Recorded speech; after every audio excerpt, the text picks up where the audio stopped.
सुभाषचंद्र बोस यांचा मृत्यू कसा झाला? सत्य अजूनही दबलेलं. भारताच्या स्वातंत्र्य लढ्यात आझाद हिंद फौजेचं नेतृत्व करणाऱ्या सुभाषचंद्र बोस यांचा मृत्यू आजसुद्धा एक रहस्यच आहे. या मुद्द्यावरून वारंवार राजकीय विश्लेषक आणि विचारवंतांमध्ये वादविवाद होताना दिसतात. नेताजी सुभाषचंद्र बोस नेमक्या कोणत्या परिस्थितीत गायब झाले? त्यांचा मृत्यू कसा झाला? त्यांच्या मृत्यूच्या बातमीवर अनेक जण विश्वास का ठेवत नाहीत? या सगळ्या प्रश्नांची उत्तरं आपण या व्हिडिओमध्ये बघणार आहोत. 18 जानेवारी 1941 रात्री 1:35 38-2 एल्गिन रोड, कोलकाता या ठिकाणी एक जर्मन वॉर्डर कार येऊन थांबली. कारचा नंबर होता BLA 7169. लांबलचक शेरवानी, सैल विजार आणि सोन्याच्या काड्यांचा चष्मा घातलेले विमा एजंट मोहम्मद झियाउद्दीन यांनी कारचा मागचा दरवाजा उघडला. ड्रायव्हर सीटवर त्यांचे पुतणे बसलेले होते. त्यांनी जाणीवपूर्वक आपल्या खोलीची लाईट बंद केली नाही. काही तासातच ते गाढ झोपले. दरम्यान कोलकात्याची सीमा पार करून चंदरनागोरच्या दिशेने निघून गेले. तिथेही त्यांनी आपली गाडी थांबवली नाही. ते धनबादजवळ गोमो स्टेशनवर थांबले. पेंगुळलेल्या डोळ्यांच्या एका कुलीने झियाउद्दीन यांचं सामान उचललं.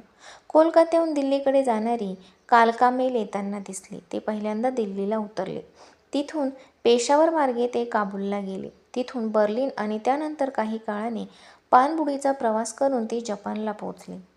काही महिन्यानंतर त्यांनी रेडिओ स्टेशनवरून आपल्या देशवासियांशी संवाद साधला. आम्ही सुभाष बोलची.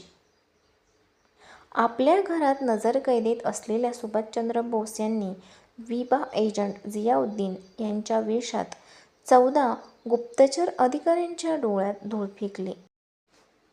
त्यांनी फक्त भारतातून पलायन केलं नाही तर जवळपास अर्ध्या जगाची सफर करून ते जपानला पोहोचले. दुसरं महायुद्ध संपत आलं होतं. जपानने शरणागती पत्करून 3 दिवस उलटून गेले होते.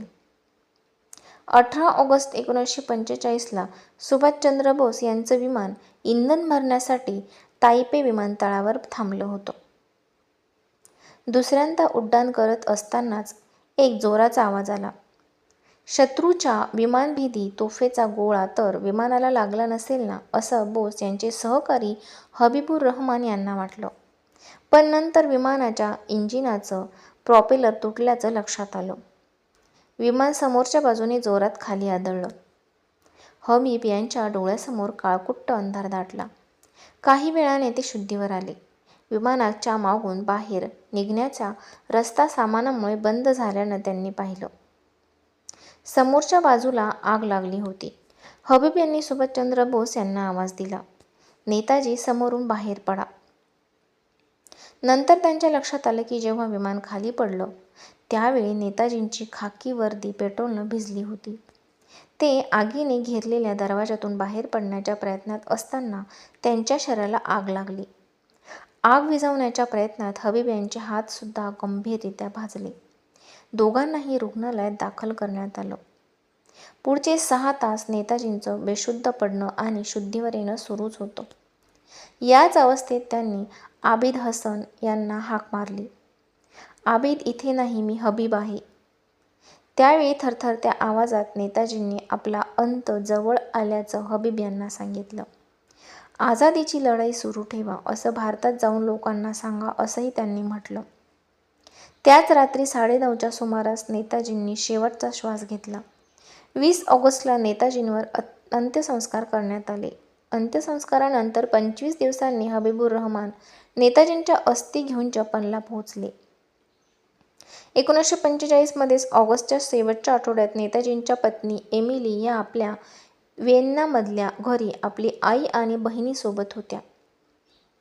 नेहमीप्रमाणे त्या रेडिओवर संध्याकाळच्या बातम्या ऐकत होत्या. तेवढ्यात वृत्तनिवेदिकाने भारताचे देशद्रोही सुभाषचंद्र बोस यांचा विमान अपघातात मृत्यू झाला अशा स्वरूपाची बातमी दिली. एमिली यांच्या आई आणि बहिणीने स्तब्ध होऊन त्यांच्याकडे पाहिलं. सावकाशपणे त्या उठल्या आणि बाजूच्या खोलीत निघून गेल्या. तिथं सुभाषचंद्र बोस यांची 2.5 वर्षाची मुलगी अनिता गाढ झोपेत होती. याच बिछाण्याच्या बाजूला बसून ओक्साबोक्शी रडल्याची आठवण एमिली यांनी अनेक वर्षानंतर सांगितली होती. खरं तर सुभाषचंद्र बोस यांच्यासोबत विमानात असलेल्या हबीबुर रहमान यांनी पाकिस्तानातून परतल्यानंतर शहानवाज समितीसमोर साक्ष दिली होती. नेताजी त्या विमान अपघातात मरण पावल्याचं आणि त्यांच्यासमोरच नेताजींवर अंत्यसंस्कार करण्यात आल्याचं हबीबुर यांनी सांगितलं. पण सुभाषचंद्र या अपघातातून वाचले आणि त्यानंतर ते रशियाला निघून गेले असं भारतातले अनेक जण मानतात. भारतीय जनता पक्षाचे नेते सुब्रमण्यम स्वामी सांगतात, विमान अपघातावेळी तैवान जपानच्या ताब्यात होता. त्यानंतर त्यावर अमेरिकांनी कब्जा केला. दोन्ही देशांकडे या अपघाताची नोंदच नाही. ते सांगतात, 1991च्या सोव्हिएत संघाच्या विघटनानंतर एक सोव्हिएत स्कॉलर मला भेटला. नेताजी तैवानला गेलेच नव्हते असं त्यांना सांगितलं. ते सायगोनहून थेट मंचुरियाला गेले होते. तिथं आम्ही त्यांना अटक केली होती. त्यानंतर स्टॅलिन यांनी त्यांना सायबेरियाच्या युकुत्स्क तुरुंगात टाकलं. तिथे 1953 साली त्यांचा मृत्यू झाला. सुब्रमण्यम स्वामी पुढे नेहरू यांचे स्टेनोग्राफर श्यामलाल जैन यांचा उल्लेख करतात. त्यांनी शहानवाज चौकशी समितीसमोर दिलेल्या साक्षीबाबत त्यांनी सांगितलं. आयोगासमोर त्यांनी म्हटलं होतं, 1946 मध्ये एका रात्री तातडीनं भेटायला येण्याबाबत नेहरूंचा संदेश आला होता. ते तेव्हा 3 मूर्ती भवन नव्हे तर आसफ अली यांच्याकडे दर्यागंजमध्ये राहत होते. जैन यांच्यानुसार त्यांनी ब्रिटिश पंतप्रधान एटली यांच्यासाठी एक पत्र लिहिलं होतं. यामध्ये सुभाषचंद्र बोस जिवंत आहेत, आपल्या ताब्यात असल्याचं पत्र स्टॅलिनकडून मिळाल्याचा उल्लेख होता. दुसऱ्या महायुद्धाच्या वेळी बोस यांनी हिटलरशी हातमिळवणी केल्यामुळे स्टॅलिन नाराज होते. याबाबतचा दुसरा पुरावा चंद्रशेखर यांच्या मंत्रिमंडळात मंत्री बनल्यानंतर आपल्याला मिळाल्याचं सुब्रमण्यम स्वामी यांनी सांगितलं. त्यांनी सांगितलं, रिंकोजी मंदिरात बोस यांच्या अस्थी ठेवलेल्या आहेत, त्या तुम्ही घेऊन जा, पण त्यांची DNA चाचणी करण्यात येऊ नये अशी अट त्यांनी घातली.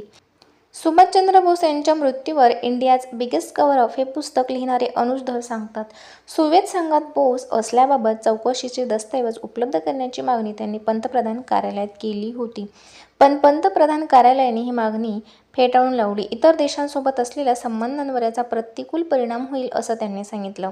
आंतरराष्ट्रीय संबंध तर फक्त एक बहाणा आहे. यामुळे देशातच गदारोळ माजेल असं धर यांना वाटतं. नेताजींचे पंतू आणि हिज मॅजेस्टिक अपोनंट हे पुस्तक लिहिणारे सौगत बोस यांना सुद्धा इतर देशांसोबत संबंध बिघडण्याचं कारण पटत नाही. त्यांच्या मते विन्स्टन चर्चिल यांनी 1942ला सुभाषचंद्र बोस यांना मारण्याचे आदेश दिले होते. पण याचा अर्थ असा हा नाही की या मुद्द्यांवरून भारताने आज ब्रिटनसोबतचे आपले संबंध खराब करावेत. तर सोव्हिएत संघ आता राहिलेला नाही. त्यावेळी जगात नरसंहारासाठी जबाबदार मानले गेलेले स्टॅलिन संपूर्ण जगभरात बदनाम झालेले आहेत. त्यांच्यावर बोस यांना हटवल्याचा डाग लागला तर पुतिन यांना याबाबत काहीच हरकत नसेल असं स्वामींना वाटतं. सुभाषचंद्र बोस यांच्या कुटुंबावर ठेवल्या जाणाऱ्या पाळतीची माहिती नेहरू यांना वैयक्तिकपणे होती. या भारतीय गुप्तचर संस्थेने विशेष सचिव पदावर काम केलेले सी बालचंद्रन सांगतात, ही स्वतंत्र भारताने ब्रिटनकडून शिकलेली गोष्ट आहे. 1919 नंतर ब्रिटिश सरकारसाठी कम्युनिस्ट आंदोलन एक आव्हान बनलं होतं. त्यांनी सोव्हिएत कम्युनिस्ट पक्षाशी संबंधित लोकांवर नजर ठेवण्यास सुरू केलं होतं. याच प्रकारे बोस यांच्यावर हेरगिरी सुरू करण्यात आली. पण अनुज धर बालचंद्रन यांच्या मताशी सहमत नाही. त्यांच्या मते या प्रकारची हेरगिरी नेहरूंच्या माहितीशिवाय होऊ शकत नाही.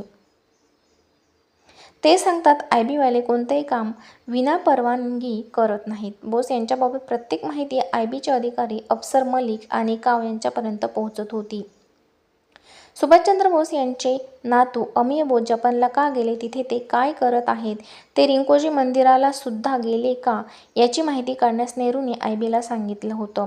याबाबत माझ्याकडे कागदपत्र आहेत असं अनुज धर सांगतात. भारतीय जनता पक्षाचे नेते आणि ज्येष्ठ पत्रकार M.J. अकबर यांच्या मते नेहरूंच्या मनात बोस विमान अपघातात मरण पावले किंवा नाही याबाबत शंका होती.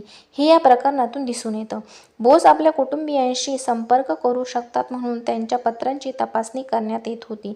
सुभाषचंद्र बोस यांचा मृत्यू कोणत्या परिस्थितीत झाला 20 वर्षांपर्यंत त्यांच्या कुटुंबियांवर नजर ठेवण्यात आली. याच्याशी संबंधित कागदपत्र सार्वजनिक झाल्यानंतर याबाबत कळेल. पण ब्रिटिश साम्राज्यावरचा सूर्य कधीच अस्ताला जात नाही ही म्हण खोटी पाडण्यासाठी सुभाषचंद्र बोस यांनी जोरदार प्रयत्न केले होते.